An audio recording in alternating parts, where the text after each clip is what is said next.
Muy buenas tardes. A nombre de las magistradas y de los magistrados de la Sala Superior del Tribunal Electoral del Poder Judicial de la Federación, les damos hoy la más cordial bienvenida a esta sesión virtual del Círculo de Lectura, la primera que estamos dedicando al tema Defensoras de la Igualdad de Derechos, y en la cual vamos a comentar acerca del libro que lleva como título Una habitación propia, de la muy prestigiada escritora inglesa Virginia Woolf. En esta obra, la autora nos muestra la evolución de su pensamiento feminista con relación a la literatura.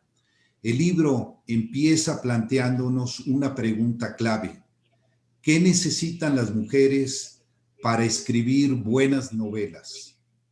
Como veremos, la respuesta la va a ir plasmando y argumentando a través de la exposición de diferentes situaciones, unas veces reales y otras supuestas.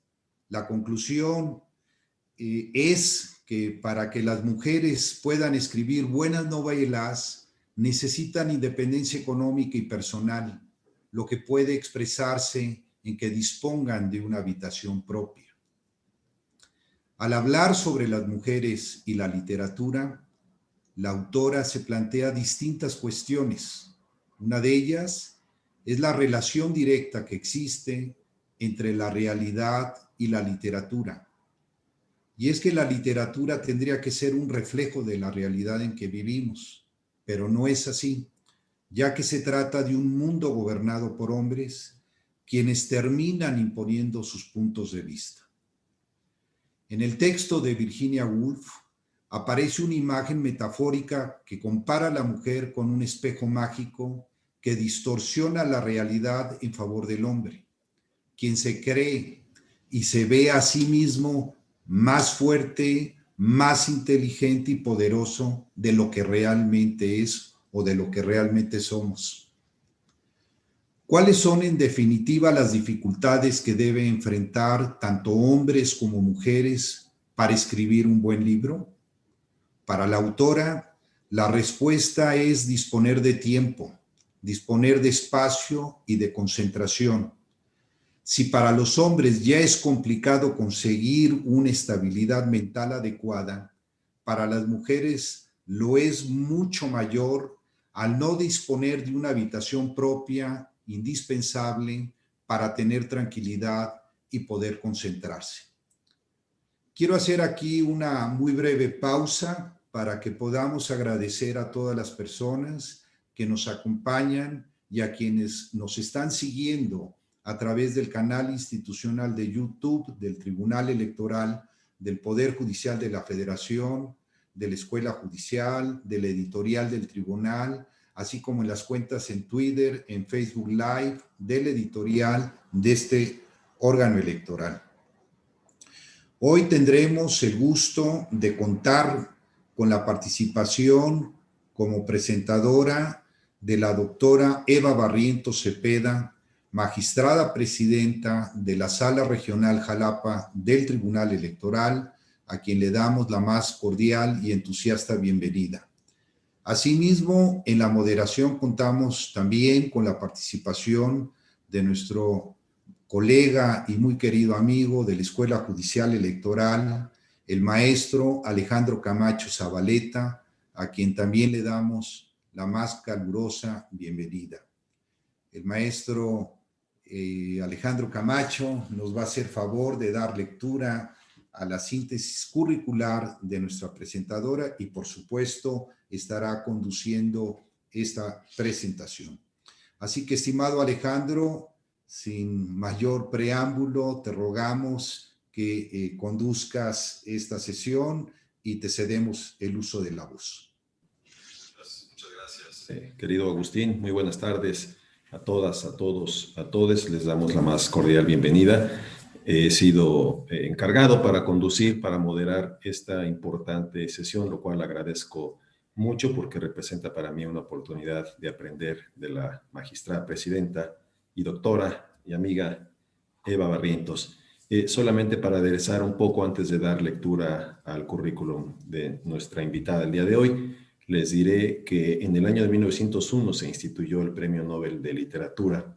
Se ha entregado en 118 ocasiones, de las cuales solo 17 veces ha sido entregado a mujeres. La última ocurrió el 6 de octubre, ustedes lo saben, a la escritora francesa Annie Ernaux, siendo, por ejemplo, para América Latina, únicamente en una ocasión se ha ganado Gabriela Mistral, en Asia nunca se ha entregado y únicamente una vez para Sudáfrica. Solo como para ir aderezando un poco la discusión. Para quienes no conocen a la magistrada y doctora Eva Barrientos, me voy a permitir leer una síntesis curricular. Ella es jalapeña de nacimiento, licenciada en Derecho con mención honorífica, doctora en Derecho Público por la Universidad Veracruzana, en coordinación con la Universidad Nacional Autónoma de México y especialista en valoración racional de la prueba y óptica de la perspectiva en género por la Universidad de Girona, España. Actualmente cursa el máster en Derechos Humanos con perspectiva de género y paridad político-electoral por la Universidad Castilla-La Mancha en España. Laboró en el Tribunal Electoral de Veracruz, así como en la Sala Superior y en la Sala Regional Jalapa del Tribunal Electoral del Poder Judicial de la Federación, donde colaboró en 2 sentencias galardonadas por la Asociación Mexicana de Impartidores de Justicia en el año 2015. Es catedrática por oposición de la materia de Derecho Electoral a nivel licenciatura en la Universidad Veracruzana de la materia de Derecho Electoral. A nivel posgrado en la Universidad de Jalapa, titular del Seminario de Investigación 2 e integrante del Comité Doctoral en Derecho Electoral de la Escuela Judicial Electoral del Tribunal Electoral del Poder Judicial de la Federación, modalidad mixta en su primera y segunda generación. Ha colaborado en distintos libros y realizado diversas publicaciones de artículos. En el año 2015 fue designada por el Instituto Nacional Electoral como consejera electoral del organismo público local electoral del Estado de Veracruz. El 28 de marzo de 2019, la Cámara de Senadores del Congreso de la Unión, a propuesta de la Suprema Corte de Justicia de la Nación, la nombró magistrada de la Sala Regional Jalapa, correspondiente a la tercera circunscripción plurinominal electoral del Tribunal Electoral del Poder Judicial de la Federación. Actualmente se desempeña como magistrada presidenta de la Sala Regional Jalapa del Tribunal Electoral del Poder Judicial de la Federación. Les recuerdo rápidamente la dinámica. Daremos el uso de la voz a nuestra invitada. Al término, abriremos un espacio para preguntas y respuestas para que construyamos juntos, un diálogo. Así que, magistrada, muy bienvenida. Sin más preámbulo, le dejo en el uso de la voz. Muchísimas gracias, maestro Alejandro Camacho. Muchas gracias por tu generosa presentación. Y bueno, pues quiero agradecer desde luego al maestro Reyes Rodríguez Mondragón, magistrado presidente de la Sala Superior y de todas las magistraturas que integran el Pleno de la Sala Superior, por considerarme para participar en este círculo de lectura y además con una obra magnífica de Virginia Woolf, como ya lo anunciaron, titulada Una habitación propia o bien Un cuarto propio. También, desde luego, agradezco al licenciado Bernardo Agustín Millán, director general de documentación, por la invitación a este círculo de lectura. Y bueno, también, desde luego, reconozco por la iniciativa de la organización del mismo.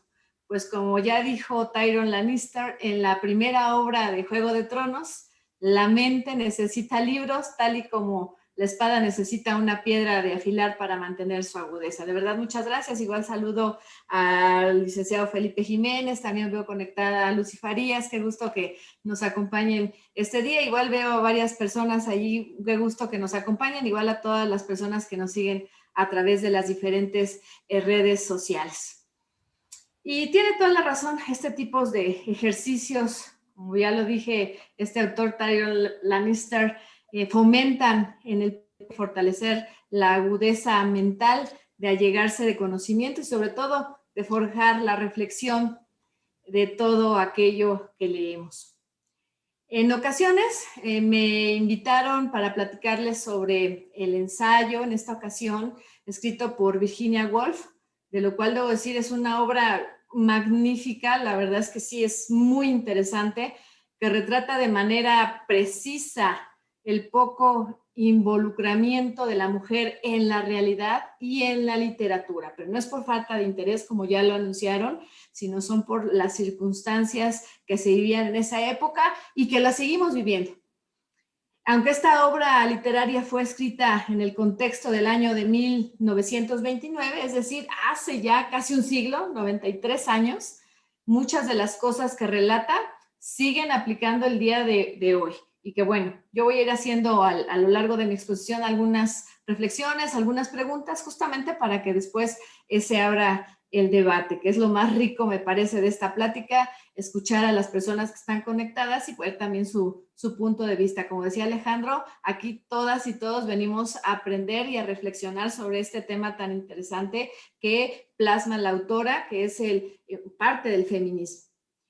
Pero bueno, antes de entrar en materia y hablar de la profundidad que caracteriza esta bella obra literaria, es necesario, desde mi punto de vista, conocer un poco sobre la vida de Virginia Woolf, al fin de comprender de manera completa el porqué de su ensayo sobre la habitación propia de una mujer. Es por eso por lo que me di a la tarea de buscar diversas biografías de esta autora.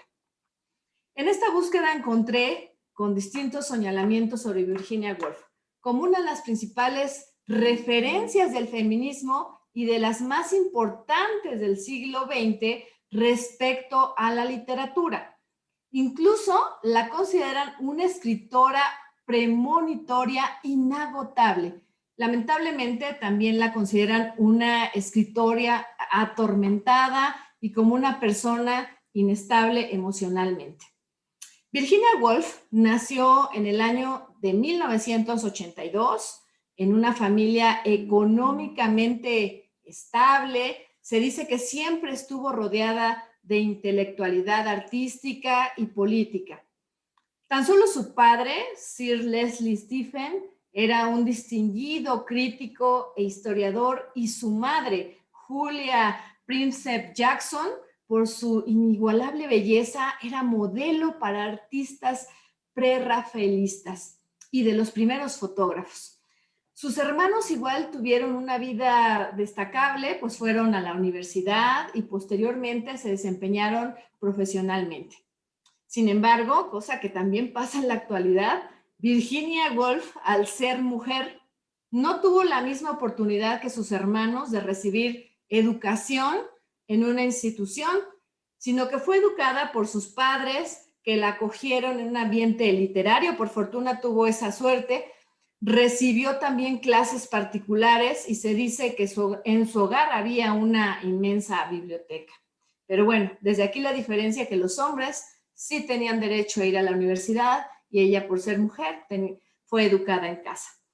De igual manera, uno de los mejores recuerdos de Virginia Woolf era cuando en sus vacaciones se trasladaba a una casa de verano de la familia y junto a la playa y al faro Godfrey, vivencias que inspiraron una de sus más famosas novelas, catalogadas como un libro del modernismo literario, titulada Al faro. Hasta este punto todo parece ir bien en la vida de Virginia.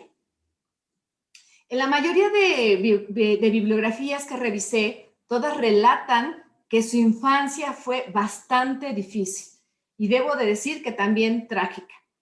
Perdió a su mamá 2 años después, también perdió a su media hermana, quien reemplazó de alguna manera a su mamá, pues ella se hacía cargo de ella y también de su hermana.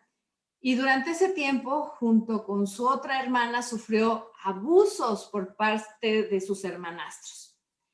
Es difícil imaginar todos los acontecimientos que vivió Virginia, la fortaleza que tuvo para seguir adelante, aunque ello le ocasionara secuelas emocionales en su vida. Virginia se liberó de sus hermanastros una vez que falleció su padre. Junto con sus hermanastros y su hermana, se mudaron al barrio londinense de Bloomsbury, lugar que posteriormente se convirtió en el centro de reunión de los compañeros universitarios de su hermano mayor, entre los cuales se encontraba el famoso novelista Edward Morgan Foster. el economista John Maynard Keynes, entre otros famosos personajes literarios. A sus 30 años, Virginia se casó con el economista Leonard Woolf, quien también formaba parte del grupo de Bloomsbury. 5 años después, Virginia y su esposo fundaron la célebre editorial Hunger's Press, oportunidad perfecta, con el apoyo de su marido desde luego, para publicar las creaciones literarias de Virginia. Eso fue finalmente lo que le dio la oportunidad de que ella pudiera hacer famosas sus obras. De otra manera, difícilmente. Sin embargo, debido a las vivencias que sufrió de niña, padeció de bipolaridad, por lo cual, en una de sus profundas depresiones, se suicidó en un río cercano a su casa. Pero antes de dicha tragedia, se despidió con una carta de su hermana y de su querido esposo, en donde expuso su tristeza y profundo dolor sobre la vida, pero también la gratitud y el amor que sentía por Leonard Woolf. Como pudieron escuchar, la vida de Virginia no fue nada fácil.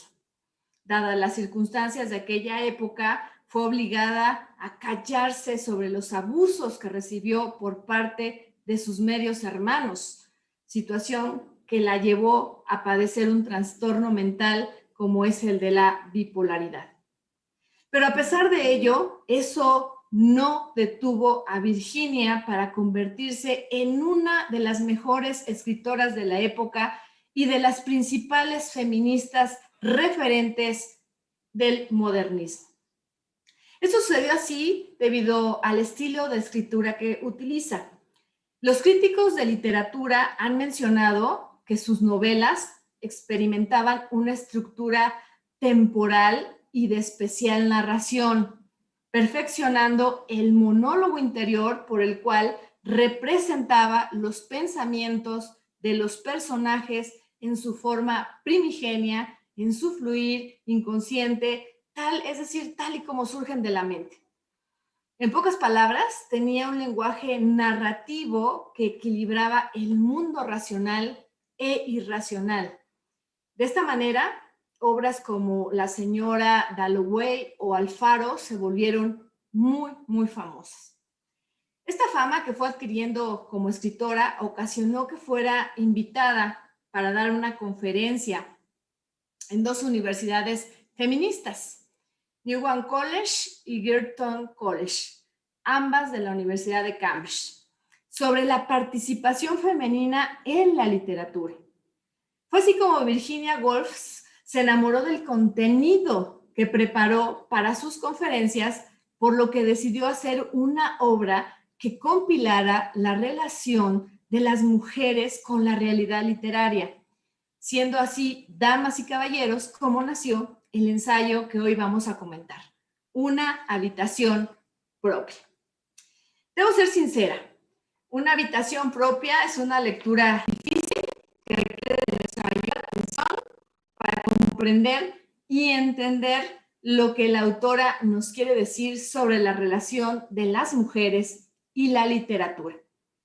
Pues como dicen los críticos, la manera en que ella escribe refleja la estructura temporal y de especial narración, expresando a la perfección sus sentimientos en esta obra.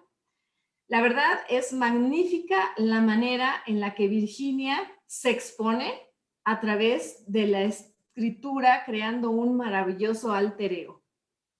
Virginia es muy clara al iniciar su ensayo. Nos dice que expondrá la sucesión de pensamientos que la llevaron a construir la conclusión de una habitación propia, con la finalidad de que, a través del desnudo de sus ideas, sin prejuicios, se comprenda lo que ella quiere dar a entender.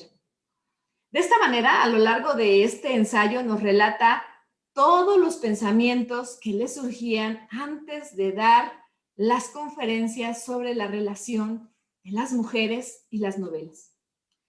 Como he mencionado, a Virginia Woolf le piden que hable sobre las mujeres y las novelas, por lo que ella primero señala en su obra, pues le surgen diferentes preguntas.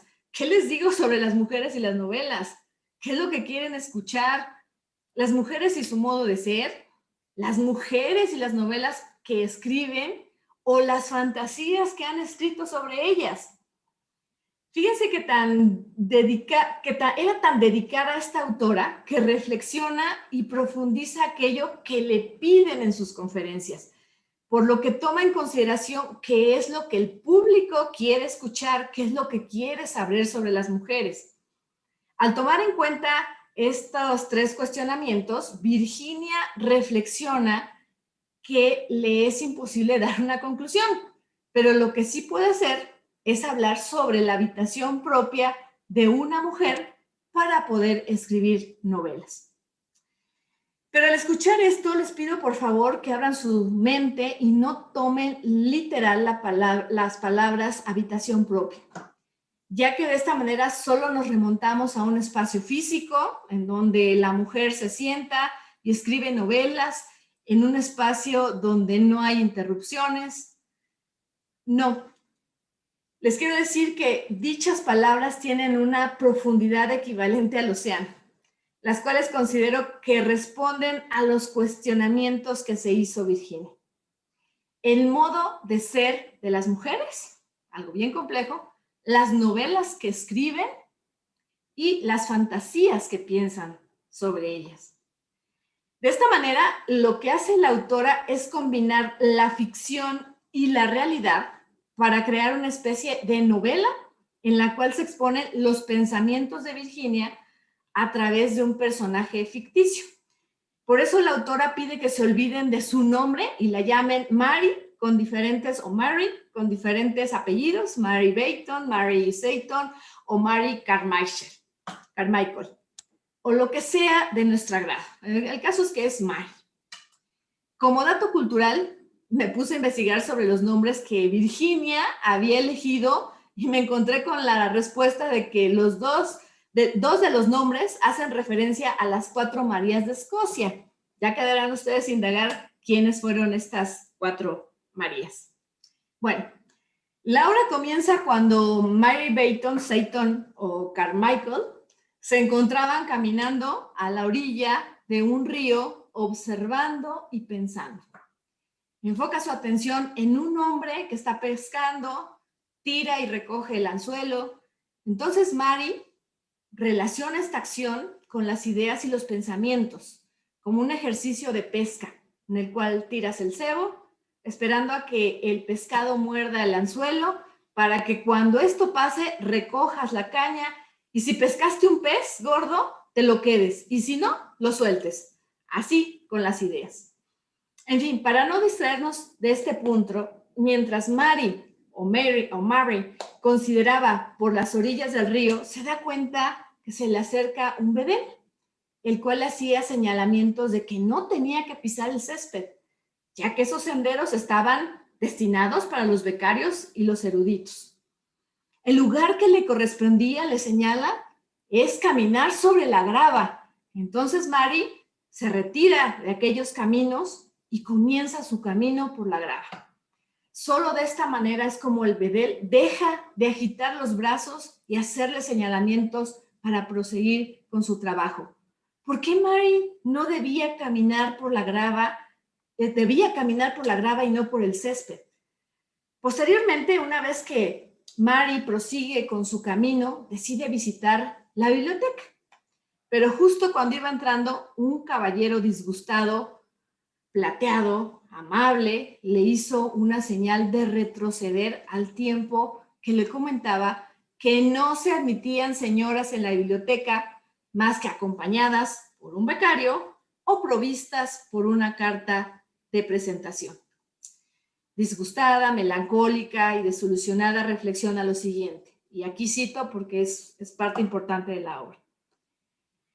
Que una famosa biblioteca haya sido maldecida por una mujer es algo que deja de todo indiferente a una famosa biblioteca. Venerable y tranquila, con todos sus tesoros encerrados en su seno. Duerme con satisfacción y así dormirá, si de mí depende para siempre.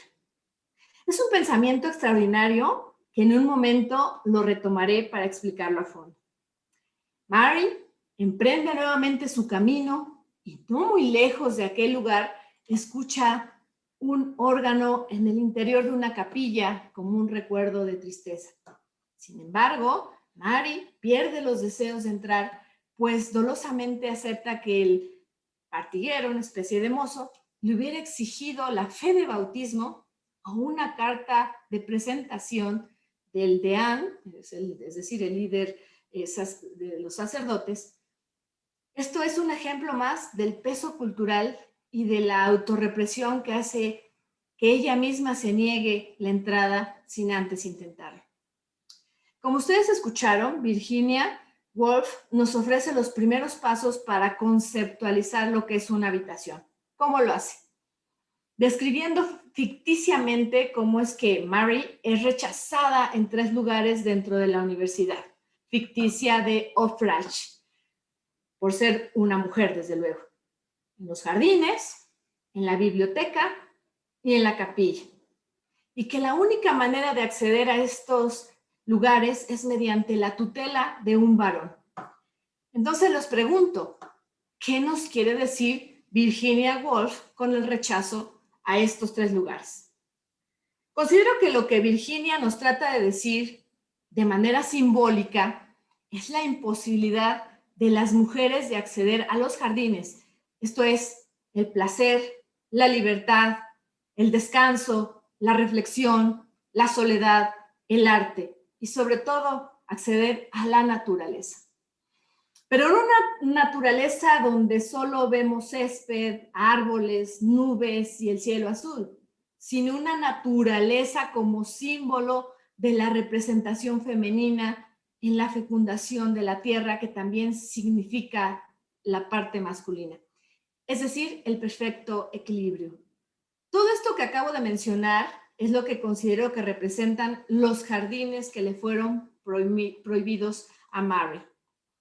Por otra parte, respecto a la biblioteca, a la cual también se le negó la entrada, se refiere al fuego, que no es otra cosa más que el conocimiento, lo cultural, la profesionalización, la preparación, el trabajo, la independencia económica y la oportunidad simplemente de llegar a hacer ¿qué? Lo que ella quiere. En lo que respecta a la capilla, fácil y sencillamente se le niega como mujer el desarrollo de la vida espiritual al encontrarse a ella misma con su ser, su alma y su espíritu. Qué magnífica escritura de Virginia. Con este relato simbólico nos da a entender que la habitación a la cual se refiere no es un espacio de 4 paredes con un escritorio y una silla, sino una habitación en la que reine la libertad, el placer, la cultura, la vida espiritual, sin la supervisión de un hombre o de cualquier figura de autoridad. En pocas palabras, es un espacio en el que exista la libre expresión y el amor al arte. Algo que también me encantó de esta primera parte es el sarcasmo de Virginia para referirse a la biblioteca y a la universidad. Comenta que cuando ésta es maldecida por una mujer, permanecerá eternamente con sus tesoros guardados y dormidos. Esta es una analogía de que el conocimiento siempre estuvo reservado para los hombres y prohibido para las mujeres, y que nada le importa a Virginia no entrar, porque por ella misma puede salir adelante. En este sentido, me llamaron la atención 2 cosas que menciona sobre la universidad. La primera, que es un santuario que preserva tipos extraños que no tardarían en pasar a la historia. Y la segunda, sobre los orígenes de la universidad, al suponer que sus patios con sus lisos céspedes, sus edificios macizos y la capilla eran antiguamente un pantano donde ondulaba la hierba y escarban los cerdos. Qué profunda reflexión, ya que el pantano podría representar el estancamiento y la pobreza intelectual, mientras que en donde escarban los cerdos se refiere a la ira, la ignorancia y la equivocación. ¿De quiénes? Se los dejo a su reflexión. Posteriormente, Mary centra su atención en el dinero, parte importantísima que también es aplicable en la actualidad todavía, al comentar que después de la edificación de los becarios y después de que terminara la edad de la fe, fluyó el oro y la plata, donde reyes, reinas, nobles y hombres aportaron dinero para la edificación de la universidad. Y no solo eso, sino que también aportaron cheques y obligaciones sobre la base económica. Y termina con la reflexión sobre qué es lo que se esconde debajo de los ladrillos y de la hierba sin cuidar de sus jardines. Más adelante, Mary responde a esta pregunta denunciando a las madres y a su sexo por estar empobrecidas, por no formar riquezas, por no empoderarse, ya que si esto hubiera sido así, Mary hubiera podido pasar a los recintos de las universidades. Las mujeres también hubieran podido participar en el financiamiento de las universidades y que en una comida que tuvieron hubieran podido hablar sobre temas relevantes, filosofía, matemáticas, literatura, física, etc. Sin embargo, nada de esto sucedió así. En este momento, Virginia reflexiona sobre ¿por qué? Por la misma condición de la mujer, era imposible hacer dinero por muchas razones. Y cito nuevamente lo que escribe. Abro comillas. Primero, hay 9 meses antes del nacimiento del niño. Luego, nace el niño. Luego, se pasan 3 o 4 meses amamantando al niño. Una vez amamantado el niño, se pasan unos 5 años, cuando menos jugando con él. No se puede dejar corretear a los niños por las calles. Si Mr. Seton hubiera estado ocupada haciendo dinero, ¿dónde estaría su recuerdo de los juegos y las peleas? ¿Qué sabría de Escocia y de su aire agradable y de sus pasteles y de todo el resto? Pero es inútil hacerse esas preguntas porque nunca habría existido. Y también es inútil preguntar qué hubiera ocurrido si Mr. Seton y su madre y la madre de esta hubieran amasado grandes riquezas y las hubieran enterrado debajo de los cimientos del colegio y de su biblioteca. Porque en primer lugar, no podían ganar dinero. Y en segundo, de haber podido, las leyes les denegaban el derecho de poseer el dinero que hubieran ganado. Esta es una súper reflexión sobre el papel de la mujer y sobre el papel del dinero en el desarrollo personal. Y les digo que es aplicable porque justamente la CEDAW habla que la discriminación justamente es por esta relación desigual de poder de los hombres sobre las mujeres. Y generalmente esta relación desigual surge justamente porque el poder económico tradicionalmente, afortunadamente esto ha ido cambiando, la tienen los hombres. Por roles, los hombres eran los que proveían y las mujeres, como lo relata Virginia, se quedaban en su casa. Entonces, es muy actual todavía esto. En palabras de Virginia, nos dice que sin el dinero es imposible desarrollarse, salir adelante y progresar en distintos ámbitos. Por lo tanto, el espíritu empresarial está reñido por la crianza de los hijos. Y aquí recordamos estereotipos de género, ya que no pueden invertir en negocio, su futuro, sino única y exclusivamente les corresponde acumular dinero y en su caso, en caso de que puedan acumular, entregarlo a su marido para que éste sea repartido sabiamente, porque los hombres sí saben, entre la crianza y la inversión. Así es la reflexión que hace Virginia. De esta manera, la narradora Mary meditó sobre por qué motivo Mr. Seton no había tenido dinero para dejar a sus hijas, sobre el efecto de la pobreza de la mente, sobre lo desagradable de estar excluida, sobre la seguridad y la prosperidad de un sexo, en la pobreza y la inseguridad del otro, y en el efecto de la tradición en la mente de un escritor o escritora. Como ven, esta reflexión sobre el dinero se refiere a la segunda palabra del título de esta magnífica obra feminista, lo propio. ¿A qué se refiere con una habitación propia? Con esta serie de relatos, pensamientos y poesías que caracteriza este primer capítulo, nos da la respuesta de que la propiedad se refiere a la economía, porque con la economía es como se erigen los jardines, las bibliotecas y las capillas, hablando claro de esta manera simbólica.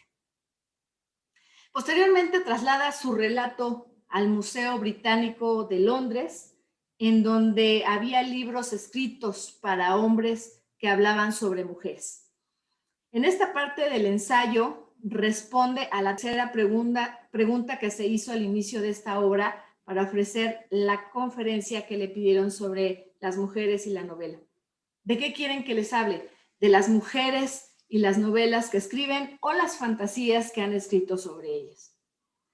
Entonces, en el museo selecciona una docena de libros para ver si en su contenido podría encontrar la respuesta de por qué los hombres bebían vino y las mujeres agua, y lo cual es aplicable hasta la fecha, porque ponen luego en los bares barra libre para las mujeres, por ejemplo, porque pues está el estereotipo que las mujeres beben menos, y ahí sí les puedo comentar, por ejemplo, en mi caso también, que a mí me gusta el mezcal y a mi esposo los cócteles. Cuando pedimos así, a mi esposo siempre le llevan el mezcal y a mí los cócteles, ¿no? En fin, ¿por qué era un sexo tan próspero y el otro tan pobre? ¿Qué efecto tiene la pobreza la pobreza sobre la novela? ¿Qué condiciones son necesarias para la creación de obras de arte? En busca de la respuesta, selecciona el libro de un profesor y al leerlo se da cuenta que éste escribe sobre la inferioridad de las mujeres, lo que le ocasiona, desde luego, en principio, un arranque de ira. Pero una vez que disminuye esa emoción, comenzó a pensar con claridad si el autor de dicho libro habría estado enojado con las mujeres, ya que, en caso contrario, si hubiera escrito desapasionadamente, Mary hubiera puesto mayor atención a su argumento y no a él.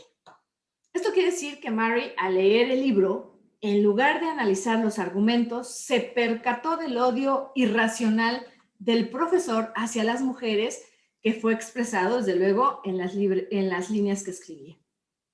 Pero su reflexión no termina ahí. Se cuestiona del por qué había tantos hombres que escriben sobre las mujeres con un sentimiento de odio. ¿Acaso lo que buscan lograr es reafirmar su posición de superioridad? ¿Buscan generar el recuerdo en los demás hombres que son superiores? ¿Con qué finalidad? ¿Para hacerlos sentir seguros? ¿Para hacer que tengan confianza en ellos mismos? ¿Para recordarles la importancia en la vida, ya que sin ellos nuestra especie no sobreviviría? Y yo les pregunto aquí, ¿cuál es la razón de la superioridad y de la dominación? ¿Qué razones psicológicas se esconden detrás de ello? Más adelante, Virginia nos ofrece una respuesta a esta pregunta.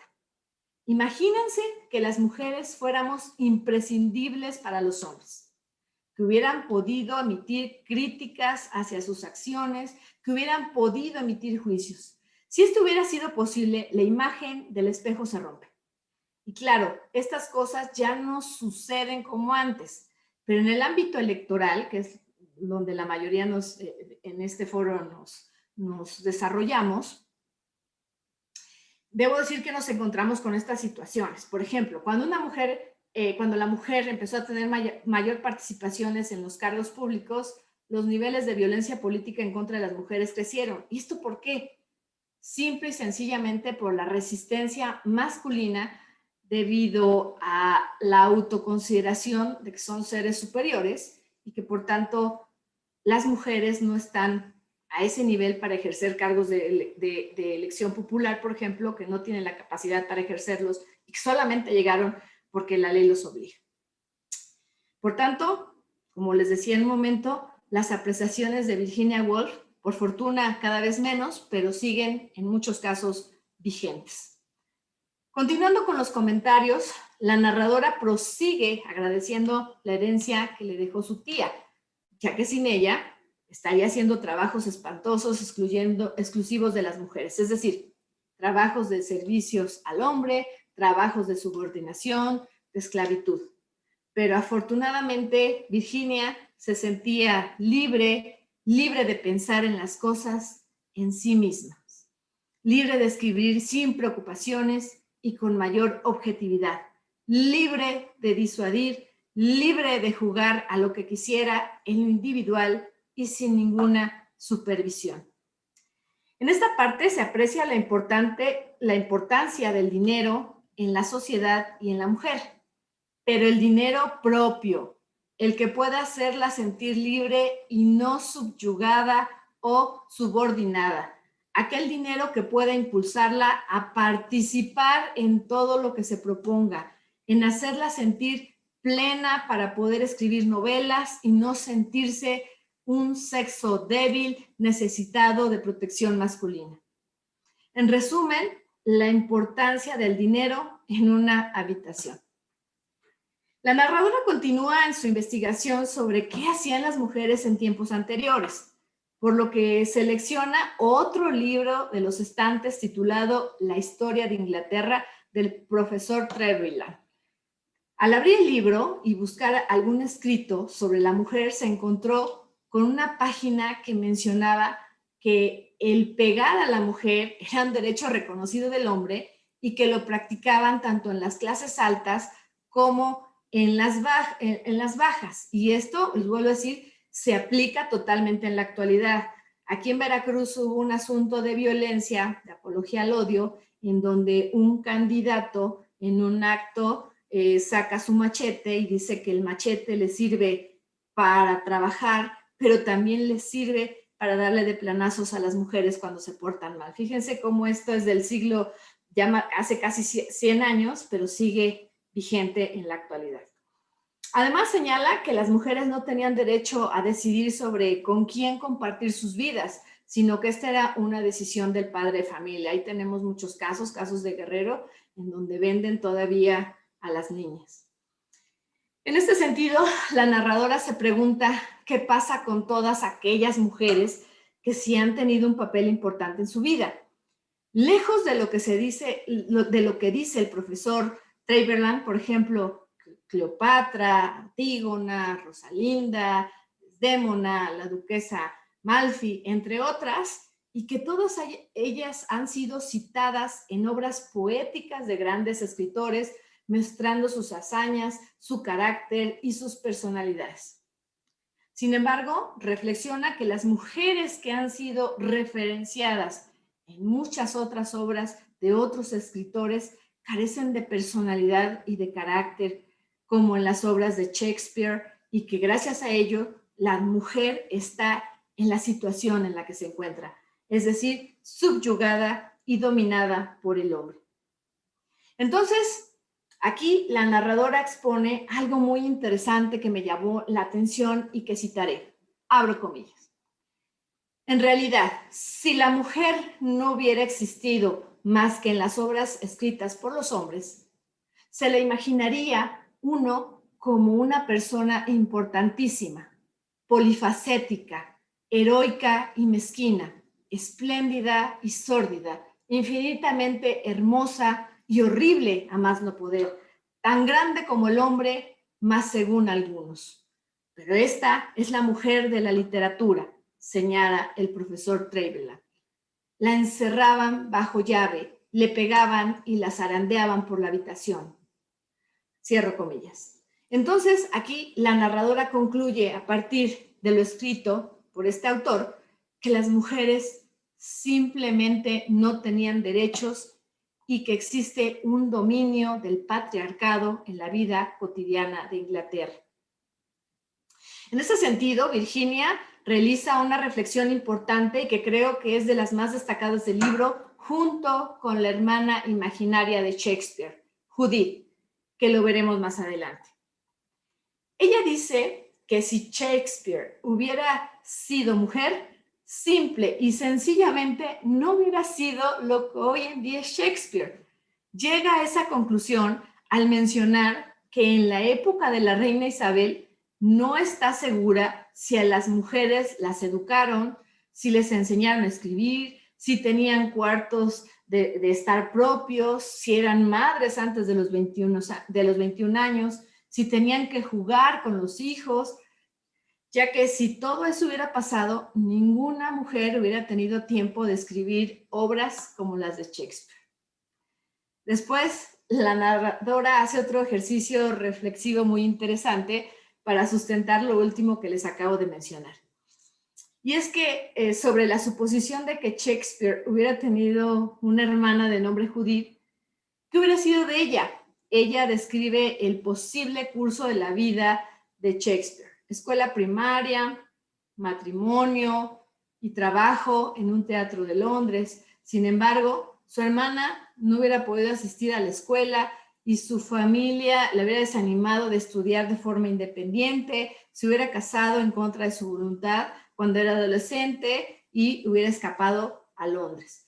Los hombres de un teatro le hubieran negado la oportunidad de trabajar y de aprender el oficio. Y aunque Judith, la hermana de Shakespeare, hubiera tenido un talento innato para la escritura, en donde no necesitara escuela, simplemente algo natural, aún así habría sido contrariada e impedida por otra gente, torturada y dividida por sus propios instintos contrapuestos, que con seguridad tuvo que perder la salud y la cordura. Vivir una vida libre en Londres en el siglo XVI habría significado para una mujer poeta y dramaturga un dilema y una tensión nerviosa que muy bien hubieran podido matar. Por lo tanto, la narradora reflexiona que aun cuando hubiera tenido las riquezas para ser libre, ninguna mujer podría haber desarrollado un talento como ese si estaba condenada a los trabajos casi siempre domésticos. Volvemos otra vez, aquí lo tiene muy claro, los roles de género que todavía siguen imperando en nuestros tiempos. Por lo que cree que es un genio como el de Shakespeare no hace entre la gente trabajadora, sin educación y servil. En consecuencia, sostiene que las dificultades de la escritura, especialmente la indiferencia del mundo hacia el arte de uno, se agravan para las mujeres que son activamente despreciadas por el sistema masculino. Es decir, sigue describiendo la autora un mundo machista, un patriarcado. Para mí es desde luego esta una de las partes más importantes del libro, ya que considero es donde Virginia expresa en esta escritura ficticia su sentir como mujer. Si recuerdan de la biografía que les platiqué, Virginia tenía talento y salió adelante gracias al apoyo de las personas que la rodeaban. Se hizo de fama dadas sus habilidades de escritura. Sin embargo, ella no olvida lo que vivió de niña, los abusos por parte de sus hermanos, los cuales le generaron secuelas mentales que ocasionaron que Virginia intentara suicidarse en diversas ocasiones, hasta que lamentablemente lo logró. Por esto mismo creo que la historia que redacta de Judith podría ser una analogía de su propia vida. Posteriormente, la narradora cita la poesía de varias mujeres aristocráticas isabelinas a fin de analizar su escritura, es decir, si reflejan sus temores, sus miedos, sus orgullos, sus incomodidades y su ira debido a la opresión que han sufrido, o bien si son capaces de escribir libremente con el corazón y el amor a lo que hacen sin ningún tipo de opresión o carga social. Comienza abriendo un libro de poemas de Lady Winchilsea del año 1661. Al leerlo de inmediato se percata que sus poemas reflejan el hervir de indignación acerca de la posición de las mujeres. Plasma perfectamente el odio, resentimiento y los motivos que la hostigan y la perturban por su posición de mujer. Ve a la especie humana dividida en dos bandos y que los hombres son la oposición. Por lo tanto, su mente dista de haber consumado todos los obstáculos y haberse vuelto incandescente. Después de eso cita varias poetisas en donde igual reflejan sus miedos, insatisfacciones y resentimientos por la posición en la que vive.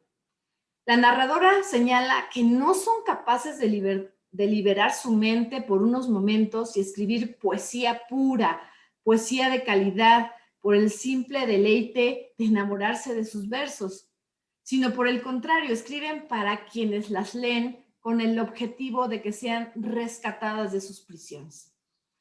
En esta serie de pensamientos llega a preguntarse qué pasa con aquellas mujeres que no solo decidieron escribir poesía, sino aventarse a escribir una novela, qué locuras pasan por sus mentes si no pueden liberarse de sus prisiones, qué escribirán si de su escritura no se enamoran. Es aquí, en este punto, cuando la narradora cita la escritura Afra Beb, la cual marca un punto de inflexión en las mujeres escritoras. Esta escritora es originaria de la clase media, con todas las virtudes plebeyas de humor, vitalidad y coraje, menciona Virginia, que es una mujer obligada por la muerte de su marido a algunos infortunios personales a ganarse la vida con su ingenio, en donde tuvo que trabajar con los hombres en pie de igualdad y vivió con su ingenio bastante bien. Gracias a su situación de vida, escribió grandes obras como 1000 mártires de hecho o Sentado estaba el amor en fantástico triunfo. Y lo anterior fue porque liberó su mente de todo tipo de opresión. En ese sentido, Virginia menciona que Beth probó que era posible ganar dinero escribiendo mediante el sacrificio quizá de algunas cualidades agradables. Y así, poco a poco, al escribir, dejó de ser señal de locura y perturbación mental y adquirió importancia práctica. No importaba si se moría el marido o bien ocurriera algún desastre que sobrecogiera a la familia. Es decir, es cuando aquí marca la escritora, pues que las mujeres empiezan a valorarse por sí mismas y perciben que pueden ser independientes sin la necesidad de depender económicamente de los hombres o la familia. Posteriormente, la narradora emprende su búsqueda de mujeres escritoras, pero ya ahora del siglo XX, encontrándose con un estante lleno de novelistas en las que se encontraban George Eliot, Charlotte Brontë, Jane Austen. Habla de la novela Orgullo y Prejuicio por Jane Austen. Menciona que dicho libro es quizá el mayor milagro de todos, pues esta mujer había escrito sin odio ya, sin amargura, sin temor, sin protestas y sin sermones. Prácticamente dice que escribió como Shakespeare, quemando todos los obstáculos que vivieron, por lo que la autora está presente en cada momento de su obra. Menciona que Jane sufrió de algún modo, por culpa de las circunstancias, fue por la estrechez de la vida que le impusieron. Una mujer no podía entonces ir sola por las calles, nunca viajó, nunca cruzó Londres, ni almorzó sola en una tienda. Pero quizá por el carácter de Jane, no solía desear lo que no tenía. Su talento y su modo de vida se acoplaron perfectamente. En ese sentido, concluye que la mujer de clase media del siglo XIX fue entrenada en el arte de la observación social, por lo que sus novelas encajaban perfectamente con sus talentos. Contrario, desde luego, a las mujeres de los siglos anteriores, que ya vimos que escribían con miedos, con resentimientos. Señala que ya las escritoras del siglo XXI pueden plasmar sus reflexiones, pensamientos y sus versos eran empujados justamente por esta observación.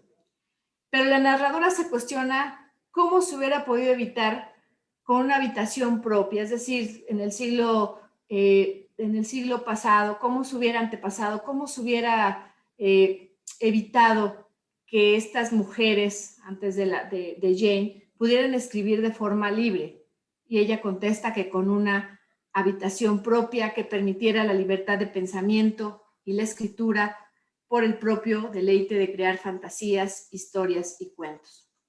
Más adelante, la narradora sostiene que aun cuando existan mujeres que escribían con un talento impresionante, sus novelas no eran completamente consideradas, ya que valorizan más los temas tradicionalmente masculinos en las novelas, como la guerra, el conflicto, la ciencia y la filosofía.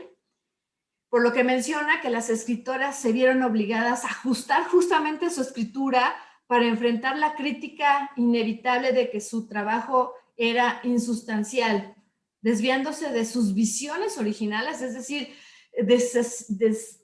quitándose su creatividad para escribir sobre lo que los hombres les interesaba leer, lo que consideraban que sí era interesante. Por eso mismo las mujeres trabajaron a través de novelas como un medio relativamente nuevo y flexible. Hasta este apartado vemos algo muy interesante en la literatura de Virginia. Observamos que ella, a través de su personaje ficticio, explora diversas obras de distintas escritoras a fin de detectar en las letras renglones y párrafos que plasman el resentimiento, incomodidad y la inseguridad de vivir sometidas y ancladas a un hombre por no tener una habitación propia. En el análisis de la autora encontró algo realmente interesante, que aquellas mujeres de clase media con algo de autonomía financiera que lograban escribir sin el miedo a la crítica masculina, sin el miedo a su auditorio y por el puro gusto y amor al arte, creaban novelas magníficas. Por el contrario, las mujeres de clase baja y de clase alta, al no tener una habitación propia, sus obras perecían, pues eran una mezcla entre el personaje que intentaban desarrollar y la personalidad de ellas mismas, por lo que no era una escritura totalmente libre. La narradora llega al final de su recorrido por los estantes donde se hallaban libros de autores vivientes de uno y otro sexo, que ya no solo hablaban de poesías y novelas, sino de arqueología griega, estética, historia, en fin, libros de toda clase. En esta nueva fase, al encontrarse con un mayor número de obras escritas por mujeres, la narradora reflexiona que quizás estas ya utilizaban la escritura como un arte y no como un medio de autoexpresión, por lo que consideró que en este nuevo estante podría responder algunas preguntas de las que se había formulado.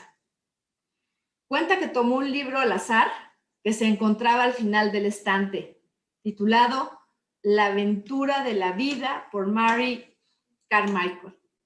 Comienza a hojearlo con la intención de percibir si la autora había utilizado la escritura como un medio de expresión de su condición como mujer. Ella encuentra que el estilo de la prosa es desigual, tal como una rebelión contra la reputación florida de la escritura femenina. Continúa leyendo, llama mucho la atención la frase escrita: a Chloe le gustaba Olivia.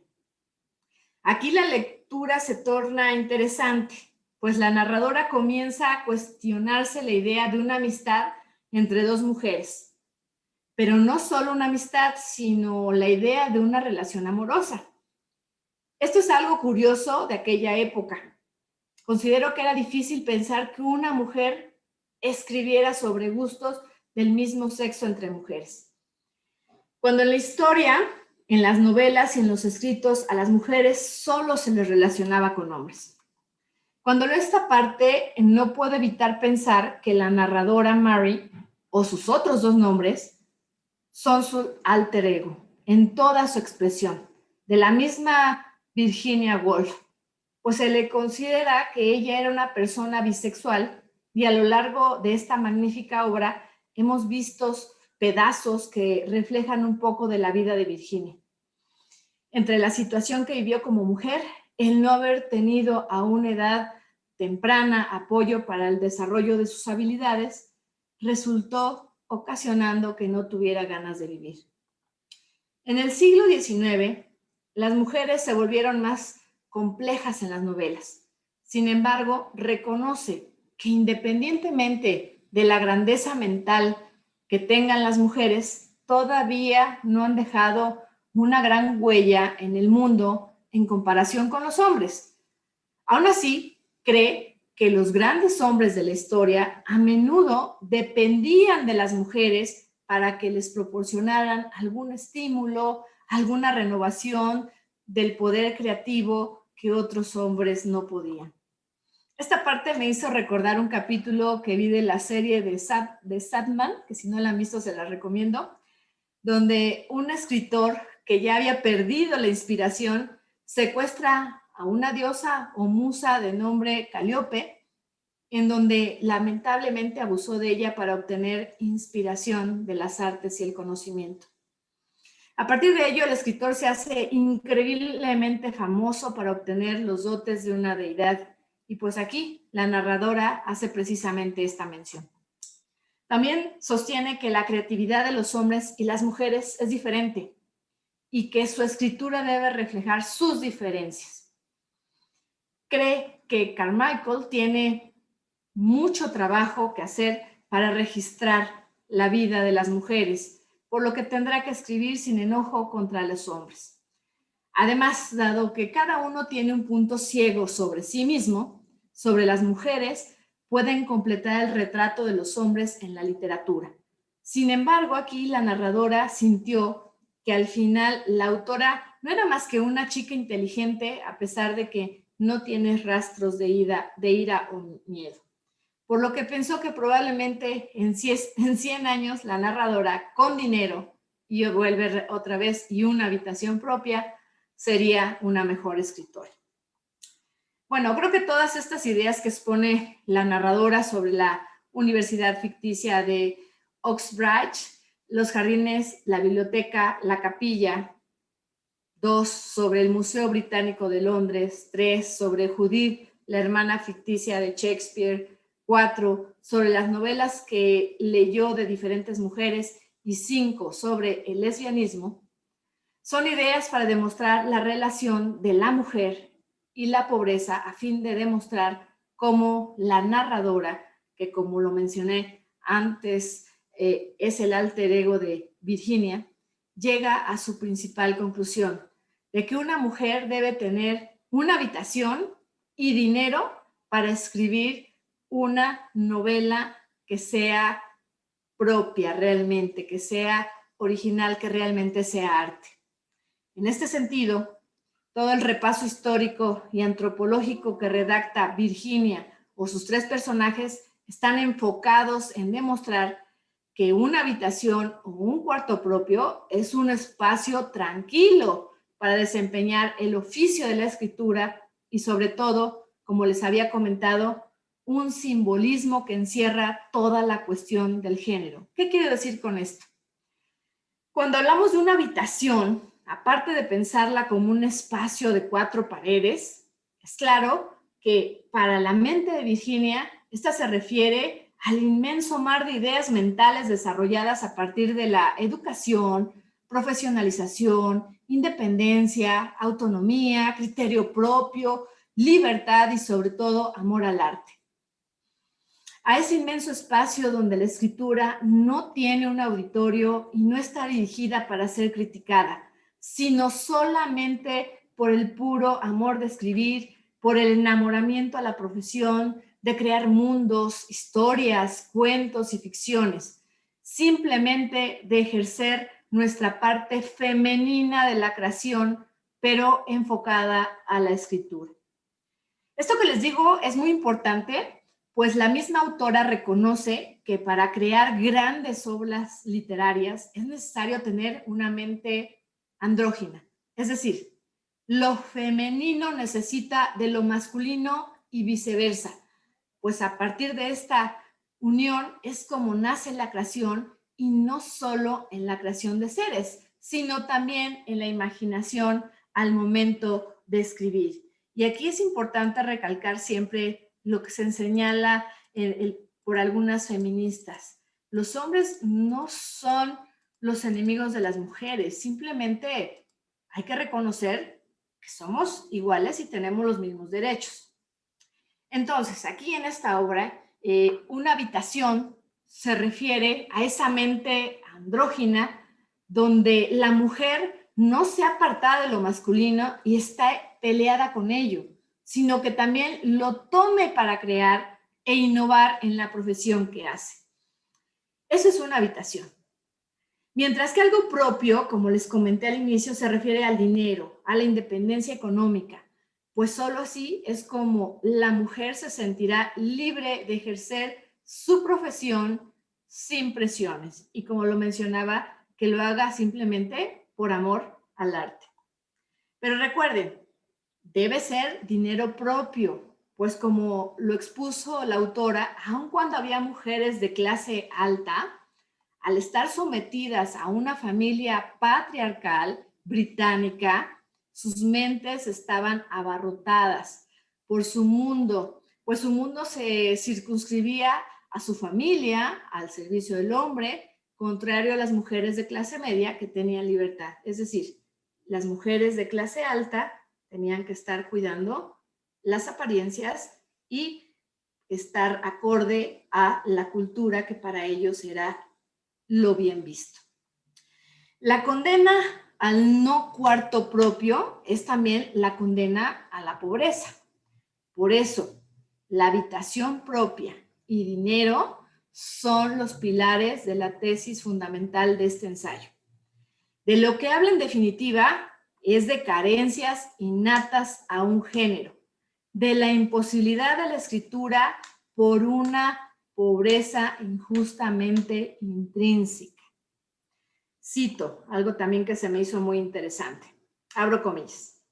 La libertad intelectual depende de las cosas materiales. La poesía depende de la libertad intelectual. Y las mujeres han sido siempre pobres, no solo desde hace 200 años, sino desde el principio de los tiempos. Las mujeres no han tenido la menor oportunidad de escribir poesía. Por eso he insistido tanto en el dinero y en el cuarto propio. Cierro comillas.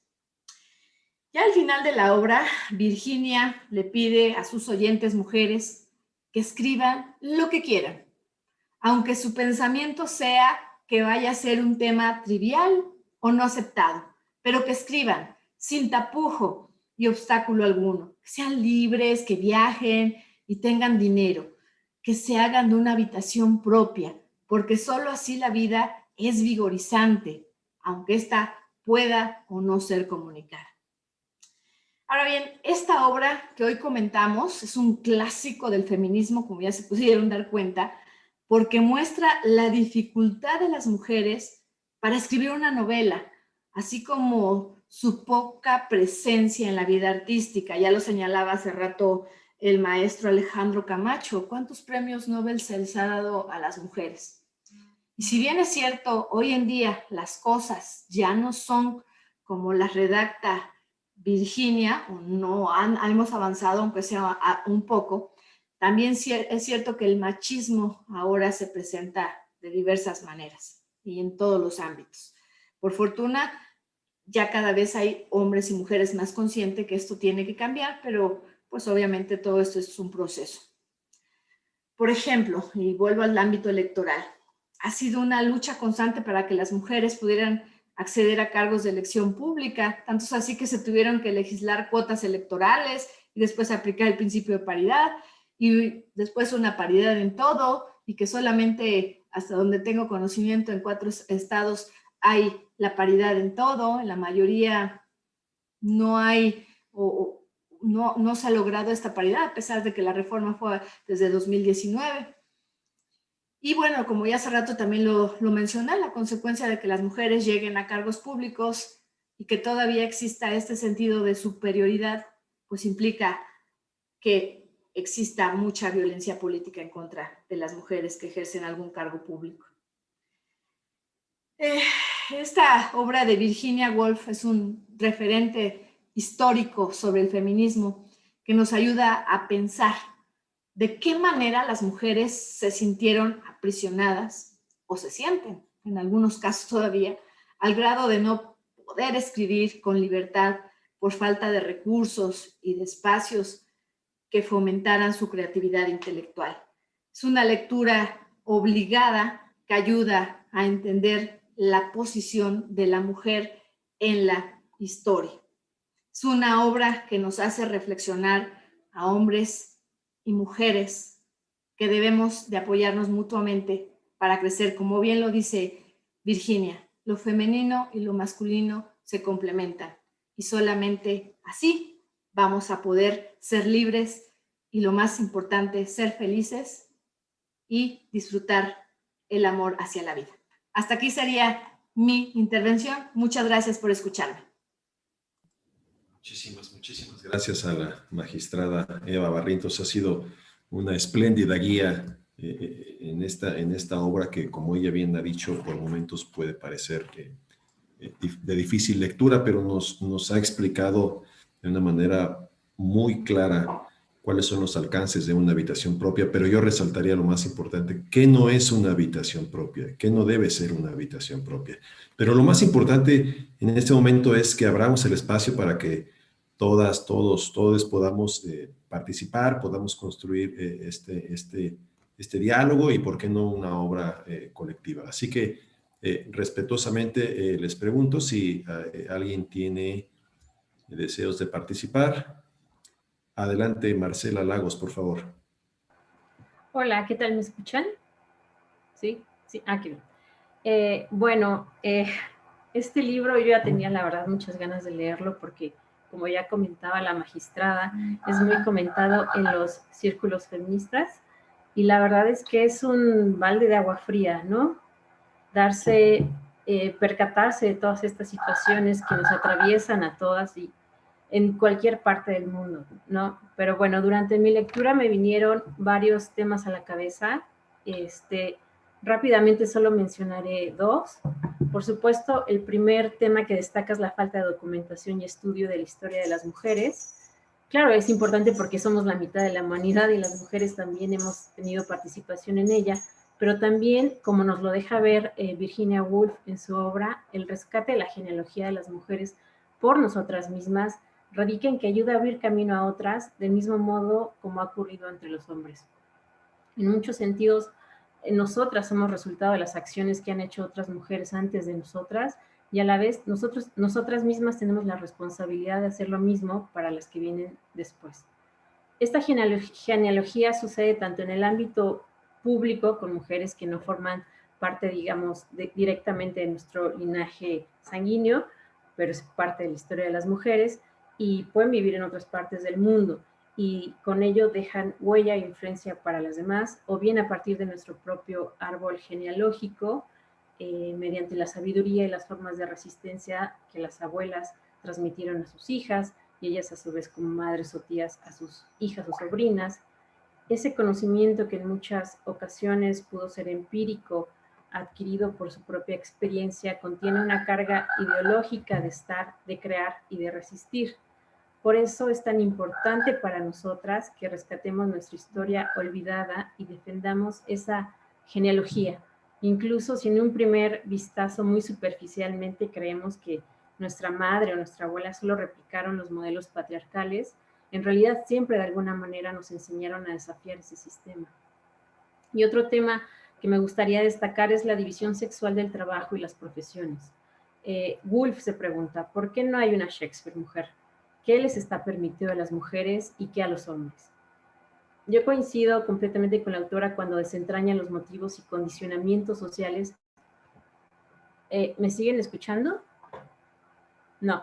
Sí, Marcela, ¿sí? La escuchamos. Gracias. Perdón. Cuando desentraña los motivos y condicionamientos sociales que han llevado a las mujeres a no tener un lugar parecido en la historia de la literatura. Por supuesto, creo que es importante, como ella nos plantea, tomar en cuenta el contexto sociocultural, pero también si se mantiene a los hombres y sus creaciones como el modelo de lo que debería ser, las mujeres nunca estaremos creando en nuestros términos, sino en los suyos. Al respecto, hay un ensayo de Griselda Apolo que se titula Diferenciando el encuentro del feminismo con el canon, que precisamente plantea que los cánones estéticos son en sí mismos una estructura de subordinación y dominio que margina y relativiza a todas las mujeres. Y si por aquí hay alguna que quisiera profundizar en este tema de las mujeres en el arte y la crítica de arte feminista, está esta obra que quisiera compartir con ustedes, se titula Crítica feminista en la teoría e historia del arte. Creo que por ahí está en internet, por si quisieran leerlo.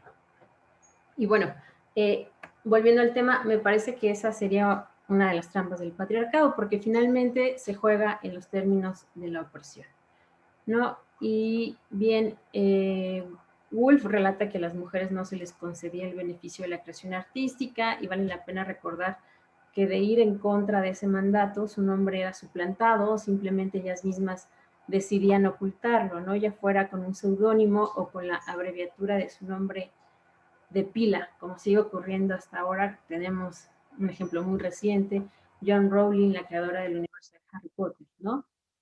Me atrevo a adivinar que Anonymous, que escribió tantos poemas sin firmarlos, era a menudo una mujer, nos dice Woolf. Sobre este tema es muy recurrida una falacia que disfraza lo cultural de natural. Al respecto, Woolf nos presenta el poema que ya mencionó la magistrada Lady Wilkinson, y con él pone sobre la mesa el supuesto argumento de la naturaleza de la mujer y señala cómo hemos sido condicionadas socialmente para creer que por naturaleza nos inclinamos hacia unos gustos frente a otros. Esta condición de lo natural ha venido tan bien que nos han hecho creer que la feminidad es parte intrínseca de ser mujer, y así se vuelve una falacia cíclica que termina en el mismo lugar en el que se origina. Es decir, por ejemplo, si no hay mujeres mecánicas es porque naturalmente ellas no están atraídas hacia esa materia, y la prueba de que no estén atraídas hacia esa materia es que no haya mujeres mecánicas, ¿no? Esta falacia no considera, y esto es una cita, que a través de la experiencia de un orden social sexualmente ordenado y los llamamientos explícitos al orden, las chicas asimilan bajo forma de esquemas de percepción y de estimación difícilmente accesibles a la conciencia los principios de la división dominante que les lleva a considerar normal o incluso natural el orden social tal cual es, y anticipar de algún modo su destino, rechazando las ramas o las carreras de las que en cualquier caso están excluidas, precipitándose hacia aquellas a las que en cualquier caso están destinadas. Esta cita es de Bourdieu, La dominación masculina. Es decir, las mujeres hemos interiorizado la visión dominante que nos lleva a descartar ciertas profesiones o empleos, y esa aparente y libre elección la hemos considerado natural, cuando en realidad se nos ha convencido desde pequeñas acerca de cuáles son las cualidades de ser mujer. Aquí quería citar un fragmento del poema que nos presenta Woolf. Dice: ay de mí, a una mujer que ensaya la pluma, la consideran tan presuntuosa que no hay virtud que pueda rescatar esa falta. Nos dicen que equivocamos nuestro sexo y camino. Buenos modales, elegancia, baile, trajes, juegos son los primeros que debemos desear. Escribir, leer, pensar o investigar nublaría nuestra belleza, agotaría nuestro tiempo, estorbaría las conquistas de nuestra plenitud. Y bueno, ya casi acabo. Así, ante este panorama que nos plantea Virginia Woolf a inicios del siglo XX, ya ahora podemos hablar, claro, de un incremento en la participación política en las mujeres en el espacio público. Si volvemos a la participación política desde su origen etimológico, más allá de un cargo político, si lo personal es político, nos dice el feminismo, las mujeres continuamente estamos haciendo política. Cada vez en México hay más mujeres que se organizan para discutir en foros, talleres, fuera de los centros educativos, instituciones políticas, y como ya dije, esto no significa que nuestras madres o abuelas no hayan tenido una participación política y que nuestra generación y las que vienen detrás de pronto de la nada se hayan cuestionado las dinámicas sociales. Más bien el espacio en el que esto ha ocurrido ha cambiado, se ha trasladado del espacio privado al público. Y con él la violencia, como ya nos lo comentó la magistrada, también se ha movido del lugar. Bueno, aquí ya no da tiempo. Y bueno, ya para cerrar, solo quisiera destacar, por supuesto, lo que ya mencionó la magistrada en su resumen muy preciso.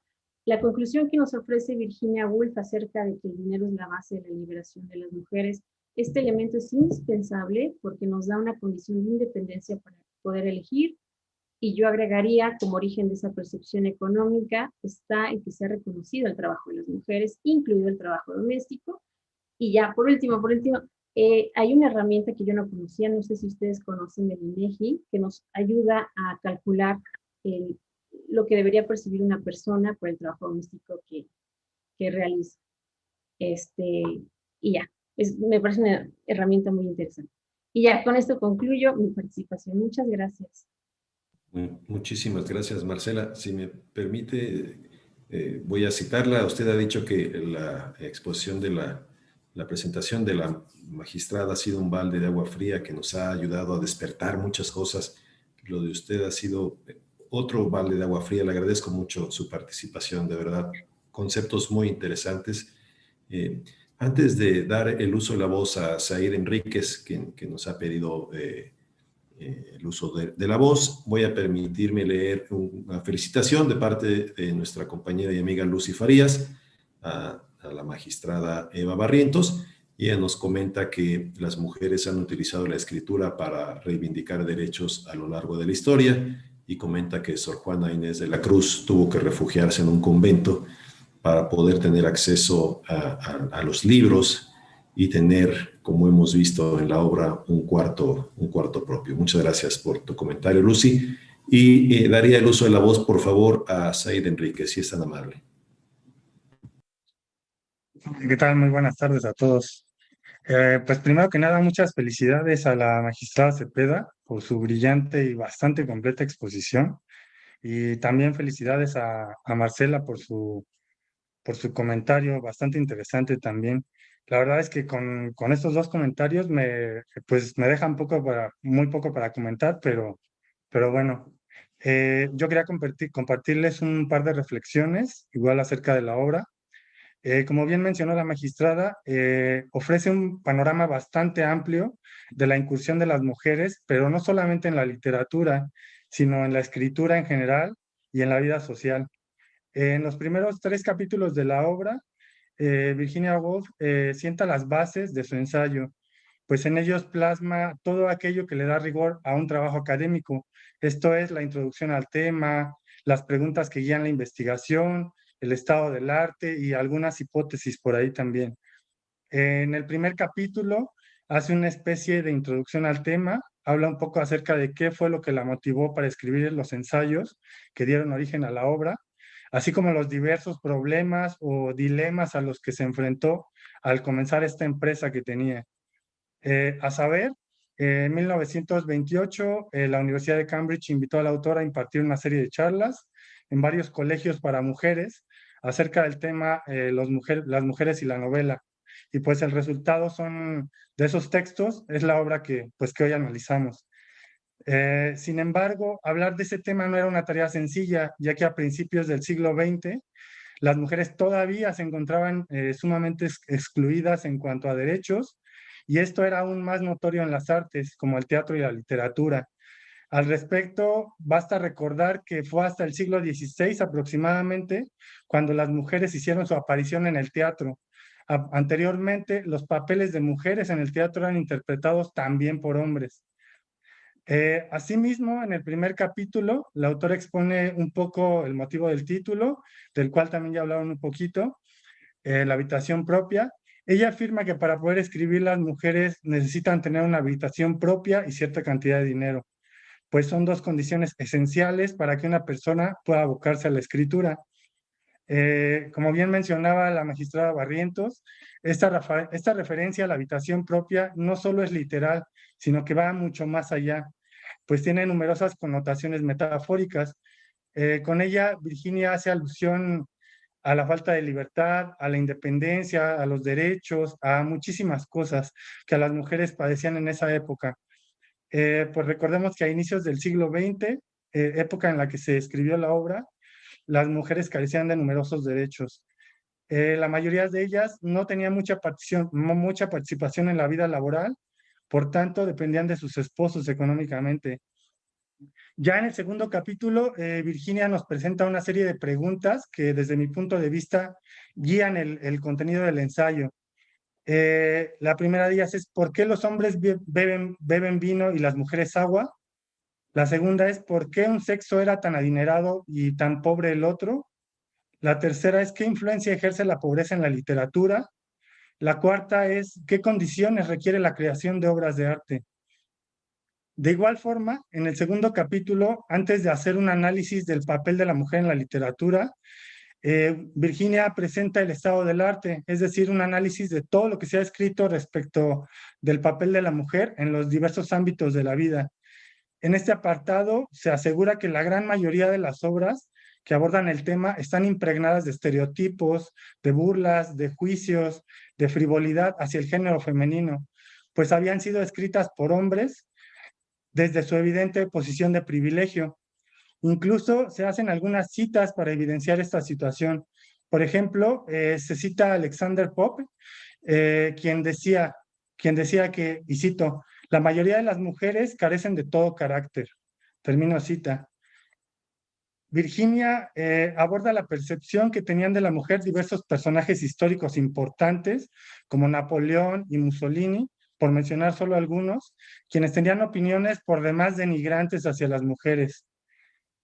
Para concluir su estado del arte, la autora desecha todo este material escrito, ya que desde su punto de vista, y cito, parecía un perdedero de tiempo consultar a esos caballeros, cuya especialidad es la mujer y su influencia en otra materia. Política, niños, jornales, moralidad, por numerosos y eruditos que fueran. No valía la pena ni abrir sus libros. Termino cita. Para finalizar el segundo capítulo, Virginia lanza una hipótesis, y cito, en 100 años pensé al llegar a mi puerta, en 100 años pensé al llegar a mi puerta, ya no serán el sexo protegido, participarán en todas las actividades y esfuerzos que le están vedados ahora. La niña hombreará carbón, la tendera conducirá una locomotora. Termino cita. Y bueno, como todos sabemos, pues todo esto que ella mencionaba como una hipótesis en ese momento, pues ya es una realidad, ¿no? A mi juicio, a partir del cuarto capítulo comienza lo más interesante del libro, que es el abordaje de la autora acerca del papel de las mujeres en la literatura. Virginia asegura que los primeros intentos de la mujer por escribir provinieron de familias nobles, pues ellas tenían las condiciones y la capacidad económica para dedicar tiempo a la escritura. Desde el siglo XVII del siglo XVII cita, por ejemplo, el caso de Margaret Cavendish, la duquesa de Newcastle, eh, quien escribió, y cito, las mujeres viven como murciélagos o lechuzas, trabajan como bestias y mueren como gusanos. Termino cita. También cita a Ben, una dramaturga, escritora y espía británica, que fue la primera escritora profesional de la historia inglesa. Y bueno, Virginia cita a numerosas autoras, que fue, la verdad, lo que más me interesó del tema, como todo este análisis que hace acerca de las autoras en la literatura, pero no me alcanzaría el tiempo para abordarlas todas. Entonces, pues dejo ahí mi participación. Muchísimas gracias por escucharme. Al contrario, muchas gracias, Said, por compartir con nosotros estas ideas. Sí, adelante, Felipe, por favor, te escuchamos con mucho gusto. Muchísimas gracias. Muy brevemente, gracias.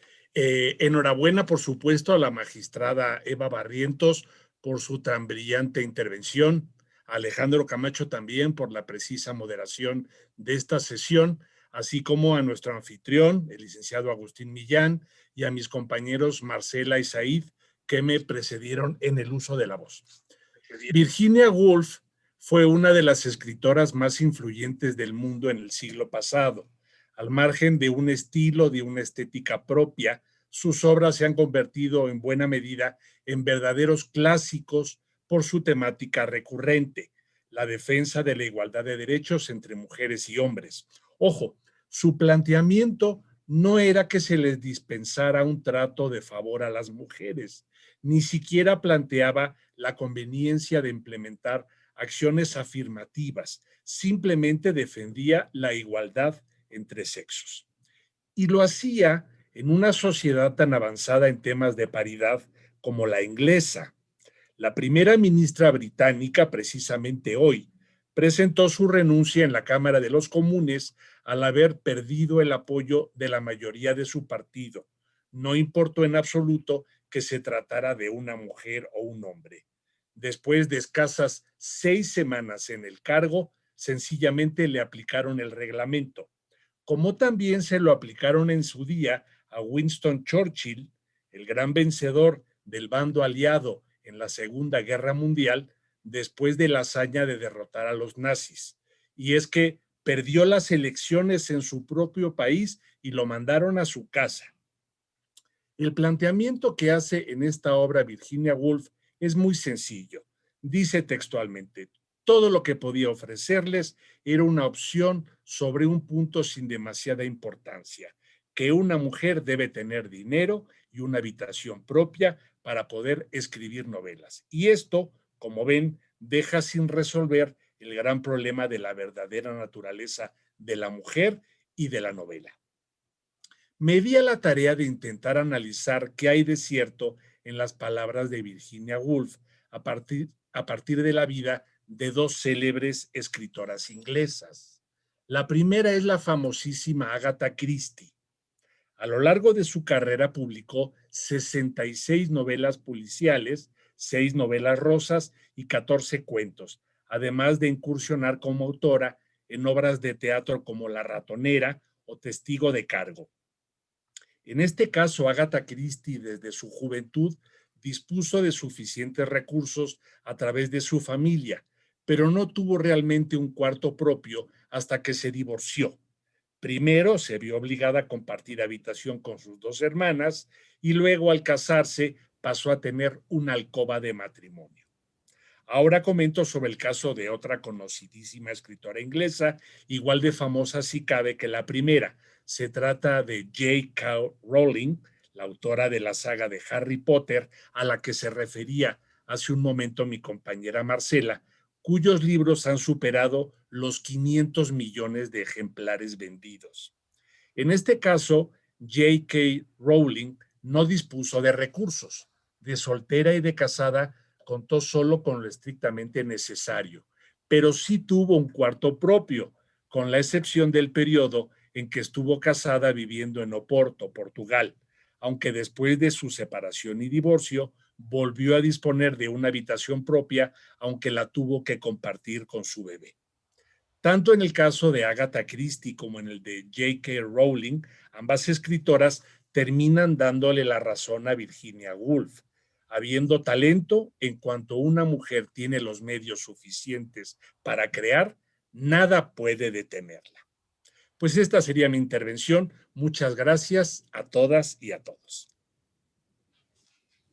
Muchas gracias, Felipe. Muy interesante, sin duda.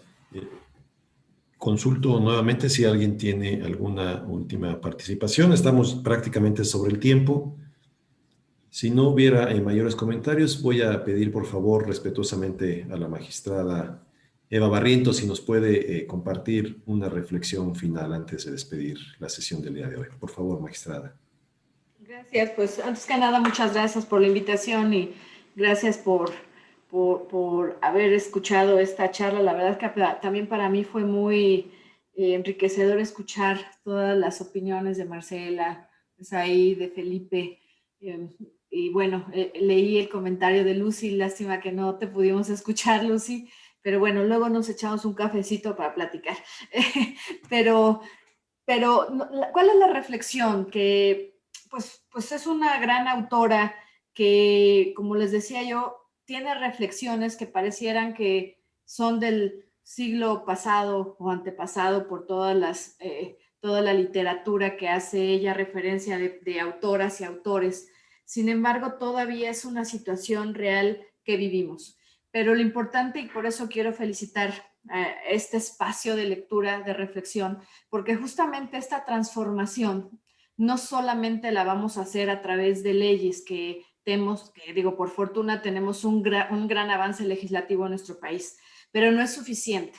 Lo necesario es hacer una concientización, educarnos, y bueno, esto lo logramos justamente a través de estas reflexiones con la lectura de este tipo de libros. De ahí que agradezco mucho la invitación, porque bueno, me dio la oportunidad de leer este libro y también pues hacernos conscientes de que todavía nos falta mucho, pero también reconocer que hemos avanzado, porque finalmente ya tenemos, creo que muchas mujeres ya hemos logrado tener esa habitación propia. Y lo que tenemos que buscar, hombres y mujeres, es que más mujeres tengan esa habitación propia. Muchas gracias.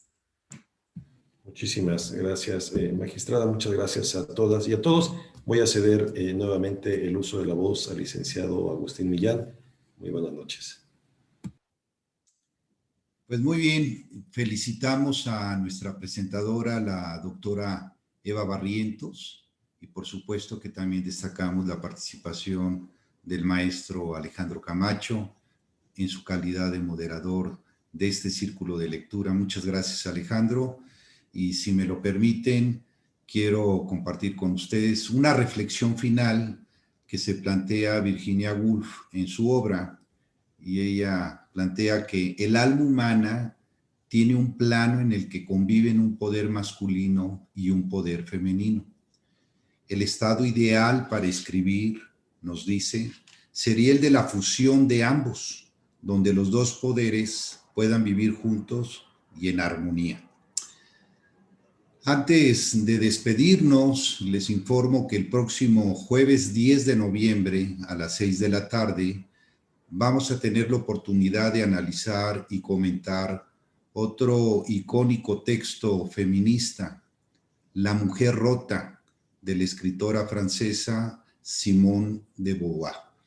Le solicito ahora a mi compañero Alberto Banderas que nos muestre, por favor, en pantalla los reconocimientos que hemos preparado para nuestra distinguida ponente y para nuestro moderador, que ahora mismo estamos entregando en este formato digital, muy en consonancia con la política de cero papel que hemos instrumentado en el Tribunal Electoral.